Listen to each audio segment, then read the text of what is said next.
I will fight to the end. Doesn't matter. Well, good afternoon and welcome to Cut to the Chase with Senator Chase, our weekly call-in town hall. And I'm State Senator Amanda Chase, your weekly radio show host. The district I serve, as many of you know, includes all of Colonial Heights, all of Amelia, and most of Chesterfield. And it's an honor to serve you. I would also like to give a special thanks to WNTW 820 AM The Answer for the opportunity to provide this free public service to you each week. And really, it's an effort to keep the public informed and aware of issues that affect you. If you have a pen and paper, if you have a question about today's topic, I want you to take this number down. It's 804-454-1366. I invite you to call in today as we talk. We're going to continue to talk about Reconvene, which is actually coming up this coming Wednesday, April the 5th, at the state capitol. And Delegate Glen Davis will be joining me a little bit later in the show, and we will get his perspective. Now, some of you might be saying, what exactly is Reconvene? What does that mean? Well, the General Assembly last met, if you remember, on Saturday, February the 25th of this year. And since that time, bills that have passed both the State House and Senate have been referred to and reviewed by the governor and his staff to veto. Sometimes they get vetoed, sometimes they get signed into law, and even on other occasions, as we learned last week, the governor can offer amendments. When we reconvene this coming Wednesday, April the 5th, we will either attempt to override his vetoes, which will be very difficult, especially in the Senate where we have a 21-19 split, or we will accept his amendments. And we will go into detail regarding this coming Thursday on the show today. If you are tuning in for the first time, I'm State Senator Amanda Chase. I'm a Christian, conservative, Republican, and in that order. And I'm going to borrow that line from Vice President Mike Pence. And though I will say I do vote my conscience and do not necessarily follow party lines, I weigh every issue on its own merits and really do my best to listen to all stakeholders before forming decisions or drafting policy on issues. I'm also known for not being politically correct. My personal goal is not to attack issues, is to attack issues, but not people. We never want to attack people. But I have always tried to speak the truth in love.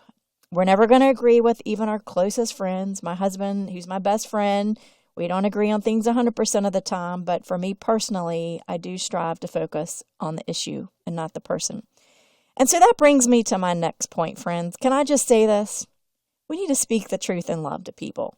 You know, I understand the frustration out there and the irritation, and I have to tell you, you're part of the change that's going on in the political world and why you're seeing new people coming into office like Congressman Dave Bratt, who do their best to stay in touch with everyday people and try to stay out in the field as much as possible. But, you know, I have to say, you know, there is a lot of anger out there. And I mean, we're very justified in that anger. I mean, we've been let down for years by some politicians who've kind of given all politicians a bad name, to be honest. So I do completely understand the frustration. And quite honestly, that's why I got involved with politics myself.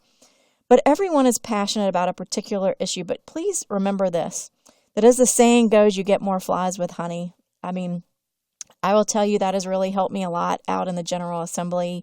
You know, there's 40 of us in the Senate, and only 21 of us are Republicans, 19 are Democrats. And so I have agreed, come to some type of agreement with those that I disagree on some issues. We do focus on what we do have in common and try to work together on those issues. But the issues we don't agree on, we still are very respectful. And I'm talking about my fellow senators who are Democrats. As I mentioned earlier, I'm a conservative Republican, but I still treat everyone with respect. And so I think it's important, you know, if you're a grassroots activist out there and you're just frustrated with politics as usual, first of all, I want to encourage you and tell you that culture is changing. Over the last 10 years, we've seen such a shift in the political landscape, where those politicians who are out of touch with their district, they're being voted out of office and replaced with people who have a heart for the people, who are striving to be servant leaders, okay? And so that's a great change, I think, that's going on. And there also, I have to give a shout out to Delegate Kirk Cox, who has done, I mean, he's been in office for a long period of time, but he's done a great job staying in touch with his constituents. And he's actually written a whole book on that that's used as a model in the House of Delegates. But if we're going to advance on a particular issue, we must strive to have a conversation and seek to understand where each other is coming from. Sometimes we're going to agree to disagree, and that's okay too. And, I share this story with you. I remember this past session, I was leaving the General Assembly building, talking to someone else on my way to the Capitol. We were going over to the Capitol for votes, when a very impassioned advocate followed us very closely as we were walking over to the Capitol.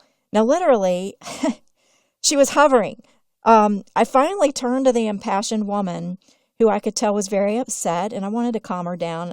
She was, quite honestly, it seemed like she was ready to explode, just looking, at her body language to see if I could quickly kind of answer her question. So I asked her, can I help you? And she wanted to discuss a particular issue right that second. And I actually had, and had a specific question regarding a statement was made during a health and education meeting that we just left, completely disregarding or respecting the person that I was currently talking with. She was clearly very agitated and angry, and I advised her that I was happy to meet with her, but she was currently having a critical discussion with someone else at the moment, and suggested she immediately contact my office and we could get together as soon as I finished voting. As I said earlier, I was heading to the Capitol for session where we would be voting. So, I understand the passion out there. I mean, like I said, I'm a grassroots activist at heart. It's why I got involved with politics. There were some issues that were very important to me that I wanted to hold my legislator accountable for. But just make sure you do so. Some people say my legislator maybe isn't listening to me or what have you. And I would just ask you, make sure that you call the office, make an appointment by phone, or sometimes you can talk to your legislator by phone easier than you can making a physical appointment with people. So I'm in my office every Tuesdays and Thursdays, and I'm happy to talk to you. And I feel sorry for that lady, but whenever you're getting ready to go and make votes, and you're trying to get someone to brief you on a particular issue, you just have to remember that legislators are pulled in a lot of different directions, and our biggest goal is to serve you and to help you. But there are times whenever it's just not a good time, and we always want it to be a good time, right? And we always want to be there to help you. So help us to help you. Just another account, I know Congressman Dave Brat has numerous town halls and is one of the most accessible congressmen that I've known. And yet, when he had his latest town hall, he was met with disrespectful protesters. It was all in the news, who simply just wanted to drown him out. Now, if I'm Dave Brat, how motivated do you think I'm going to be to have another town hall? Now, we want to encourage our legislators to have these town halls and to stay in contact with constituents. And yet, guess what, folks? Even despite the disrespectful protesters, he's going to be on our show next week. And I'm really looking forward to talking to him next week on our Thursday show and talk about last Friday's vote on health care. I know you're going to want to hear about that and changes that he's seen since President Trump has taken office. So you're definitely going to want to tune in next week. So can I just encourage you today to be respectful? Most everyone who comes to my office is extremely respectful and kind, and we have a great time. In fact, I can only count on one finger probably people that I've had in my office who weren't respectful. Everyone else has been extremely respectful. And we have thousands of people literally that visit our offices. So I get it, folks. I understand the anger and the frustration. Most of the legislators that you're meeting with now, they want to make a difference. But at the same time, we have limited resources. I know I have one aide and 250,000 constituents in my senatorial district alone. And so we're doing our very best to get answers to everyone who contacts our office, and we do our very best to help those who need answers. I mean, we get it. I had a call today, which we'll talk about later on the show. We have a little bit more time, just very distressing, some of the issues where, you try to contact your congressman and it's just an issue that can't be directly, it's going to take time to resolve. And, we've got businesses that are going under because things aren't happening on a timely manner. We're doing everything we can. We want to help you. And we're going to be back. I have a lot to say that's on my heart. And so stay tuned. We'll be back in about 4 minutes.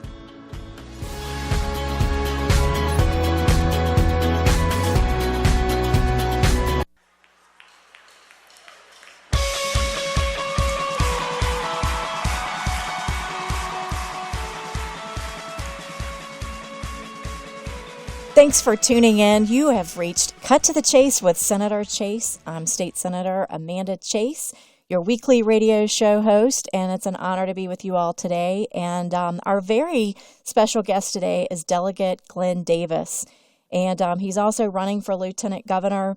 And we're going to get his perspective on issues that came forward in the General Assembly in the House during the 2017 legislative session. As many of you all know, I've spoken to you all very many times about how different the House is and the Senate. Everything from just the culture, the rules. I mean, you would think they would be very similar, but honestly, Delegate Davis and I really don't even see each other a whole lot, unfortunately, during session. Are you there, Delegate Davis? I am. Good afternoon, Amanda. How are you doing? Great. It's great to have you on the show today. Now, I want to tell you all about Delegate Davis. He was elected to the House of Delegates for District 84 in 2013, and he serves on education, transportation, we have that in common, militia, police, and public safety committees, and he's also chairman of the Joint Commission on Technology and Science, subcommittee on cybersecurity, which is very fascinating. I understand that's a very growing field right now as well. And he's also a member of the Business Development and Virginia Tourism Caucuses. Now, he's not going to tell you, because he's a humble guy, about the two big awards that he has received in 2014 and 2015, but I'm going to tell you about them. In 2014, he received the Virginia Chamber of Commerce named Glen Freshman Legislator of the Year for his leadership promoting private sector job growth during his first session in the General Assembly. And then in 2015, the Virginia Chamber awarded Glen their Economic Competitiveness Award and Small Business Advocate Award for his legislation protecting small businesses from costly mandates and helping entrepreneurs attract equity investments. He was twice elected to serve on the Virginia Beach City Council, ousting an incumbent first elected 28 years prior, and was reelected in 2012. And then in March of last year, well, you've been running almost a whole year, bless your heart, Glenn announced that he was joining the race for Lieutenant Governor of Virginia. And he began traveling the state with a message of Make Virginia number one again for business and job growth.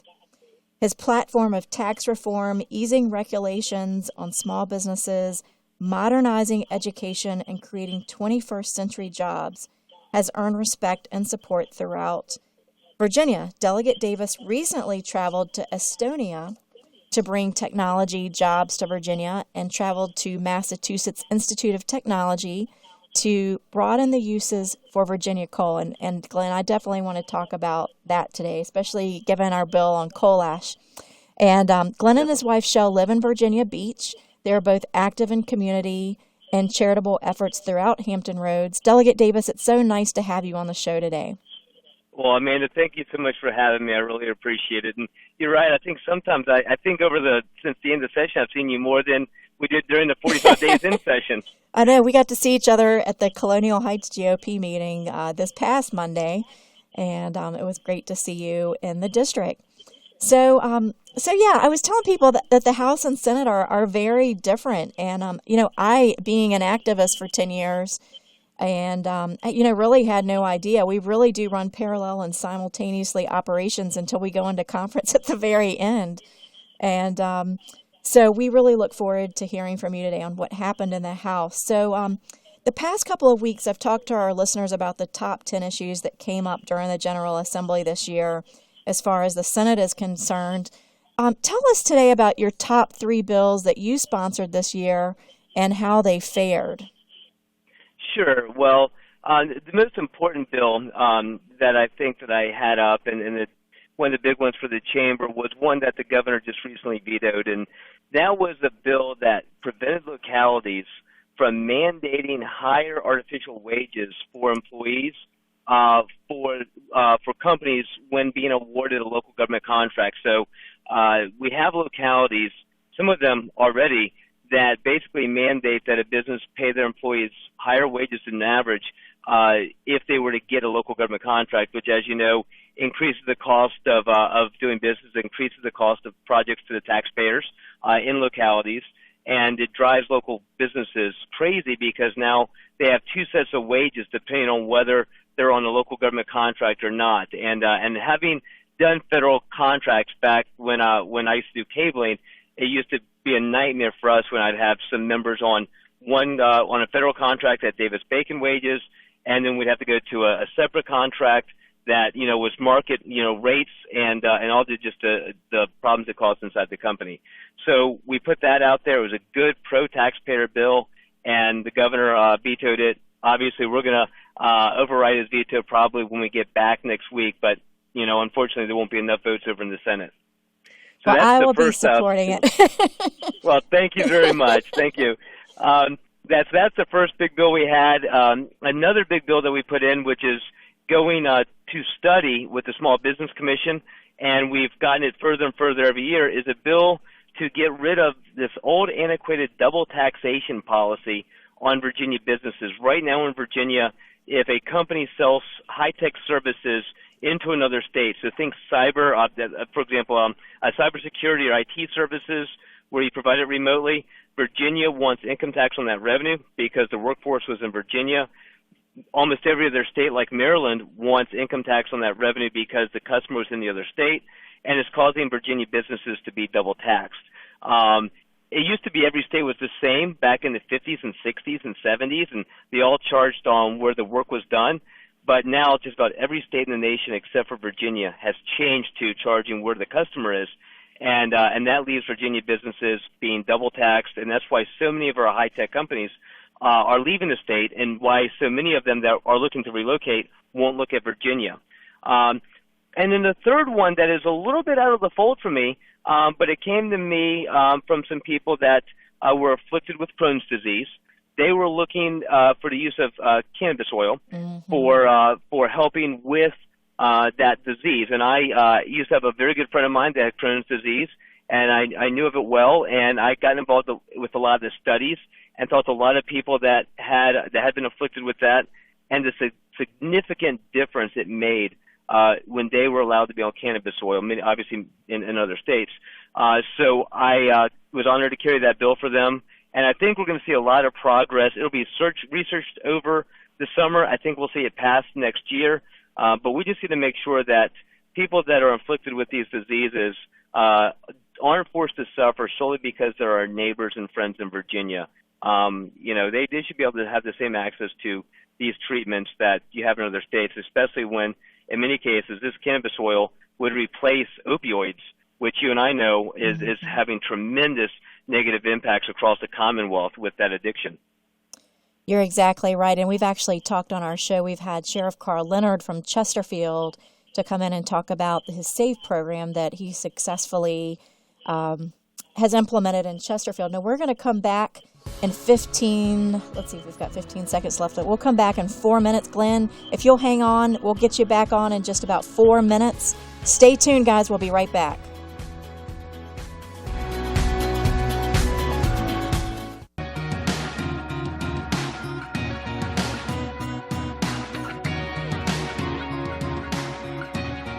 For those of you who are just tuning in for the first time, this is State Senator Amanda Chase, and you've reached our weekly town hall. And I have Delegate Glen Davis, Lieutenant Governor candidate for the Republican Party, who is on the phone right now. And we're talking about our legislative session this past 2017. We're going to reconvene this coming Wednesday. And Delegate, you have two bills here that have passed. They passed the House and the Senate, and the governor signed that. Tell us about House Bill 1754, the Bill Securities Act, and I believe the measure allows the State Corporation Commission to assess a filing fee not to exceed $100. Is he still there?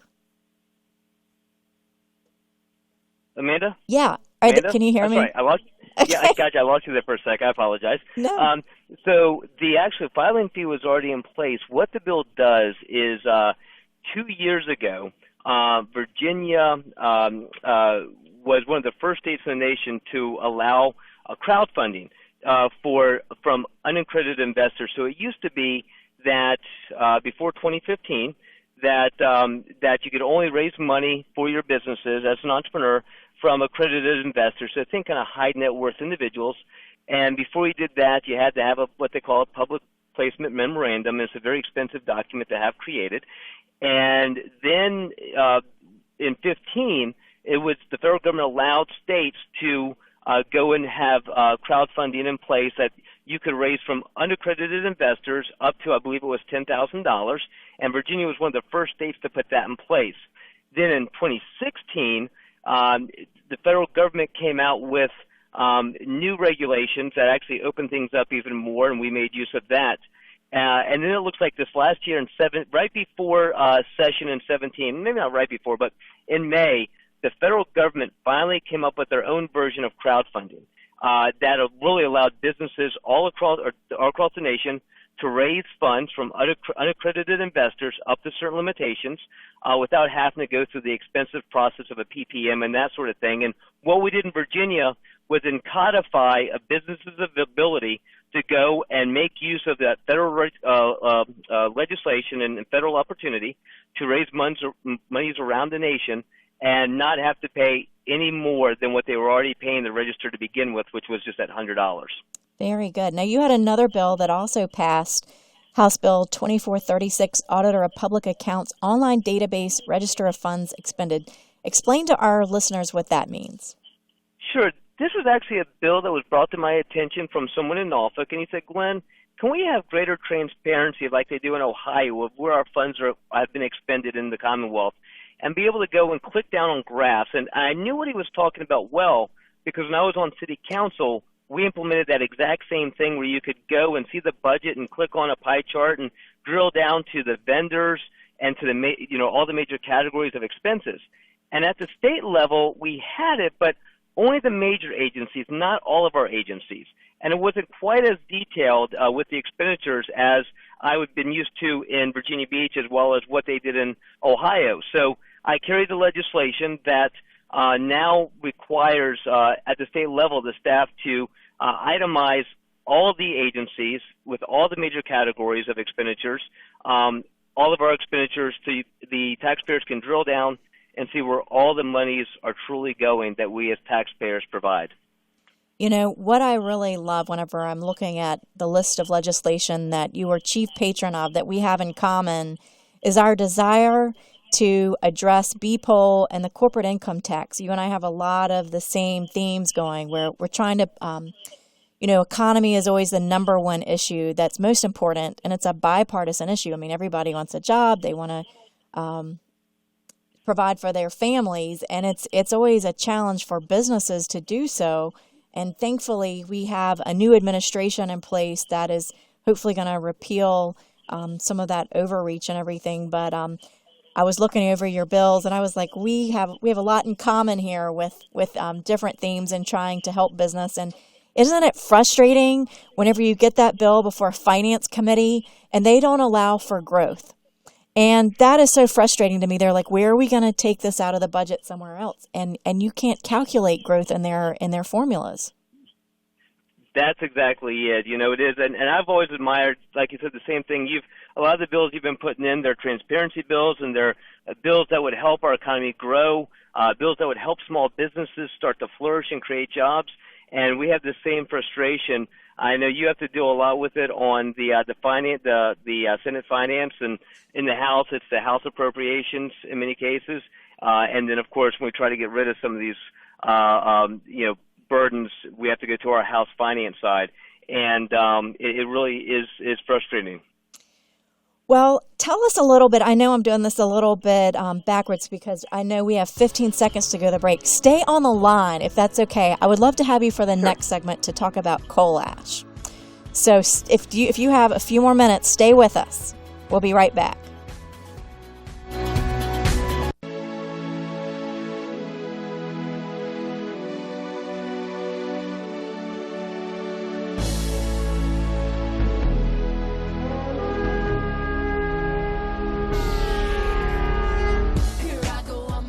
We're back. Senator Amanda Chase with Delegate Glen Davis, candidate for Lieutenant Governor, on the phone right now. Are you still there, Delegate? I am. Fantastic. So one of the things I really wanted to talk about today was coal ash.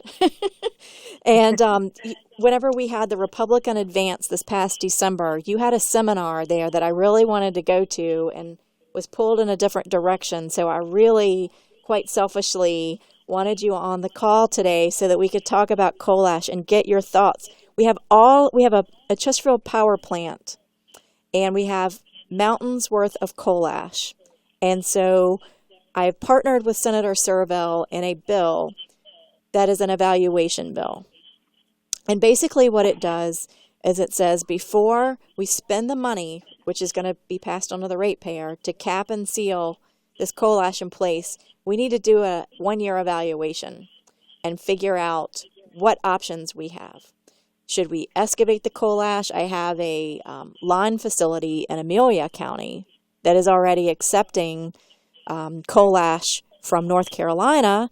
So I thought, well, that might be an opportunity, but the expense is so great. They're saying it's going to be at least $3 billion, which could possibly be like a 4% increase in your monthly bill.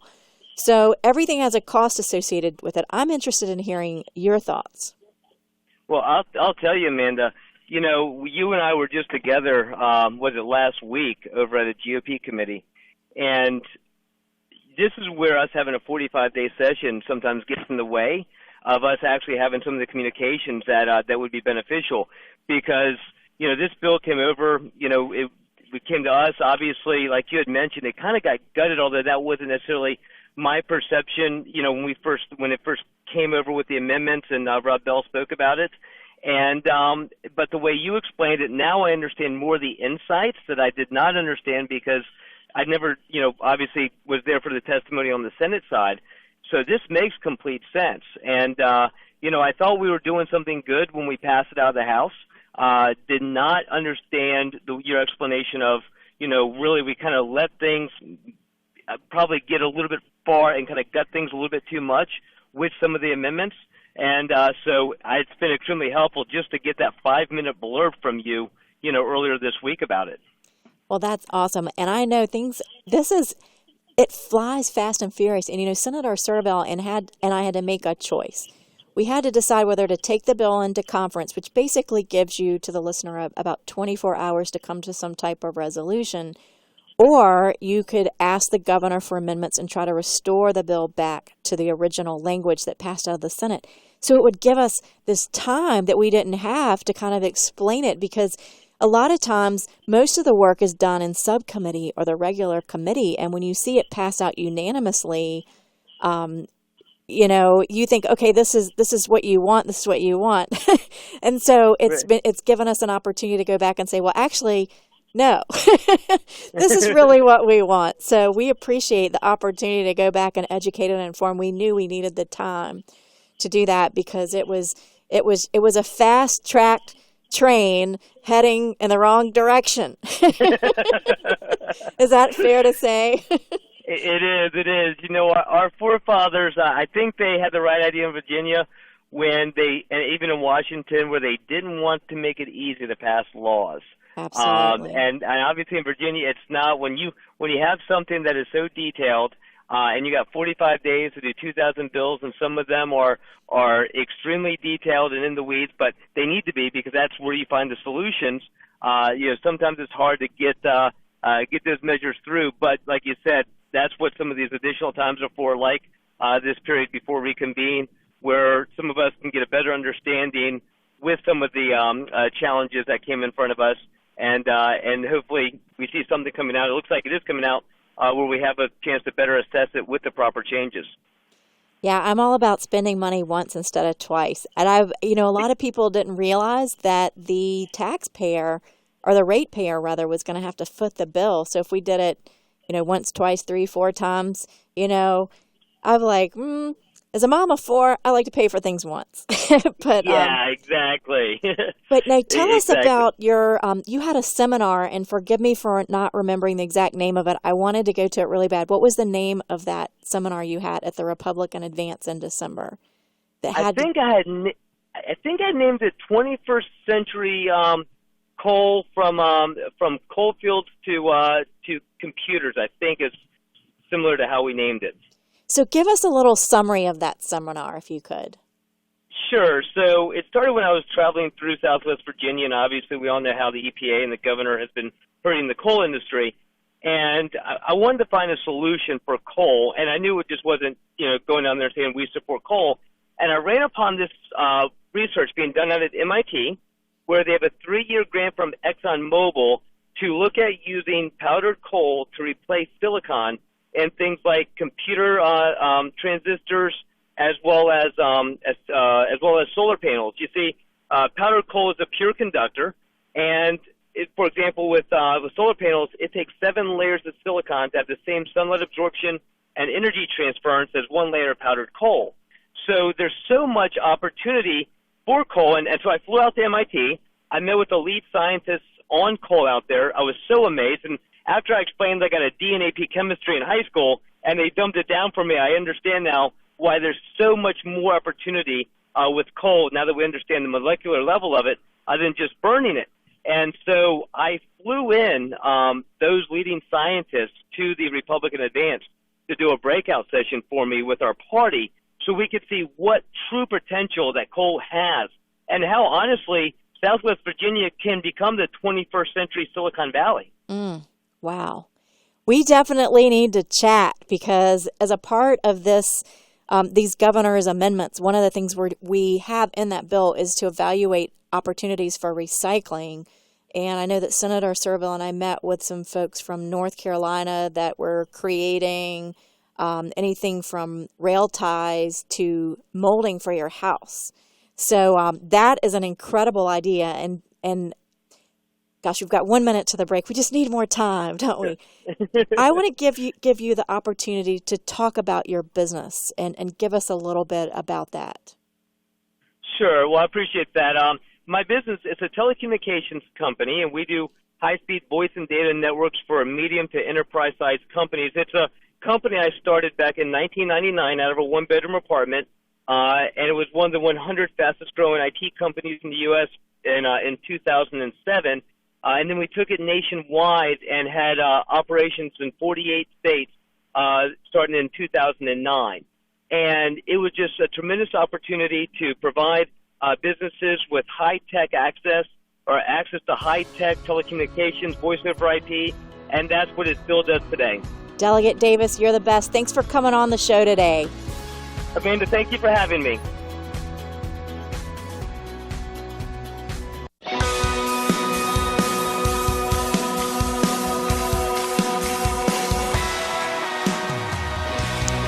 This is State Senator Amanda Chase on Cut to the Chase Radio, and we are on the final wrap-up session, and I certainly appreciate Delegate Glen Davis, Republican candidate for Lieutenant Governor, for joining us today to talk about issues, talk about the General Assembly session and bills that pass the House.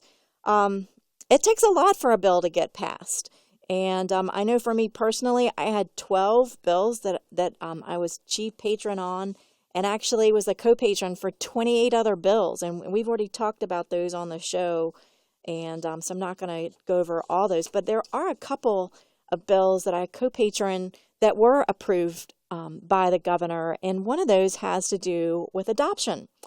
And as many of you know, I'm pro-life, 100% pro-life, and anything that we can do to assist folks in adopting kids, I'm going to support that.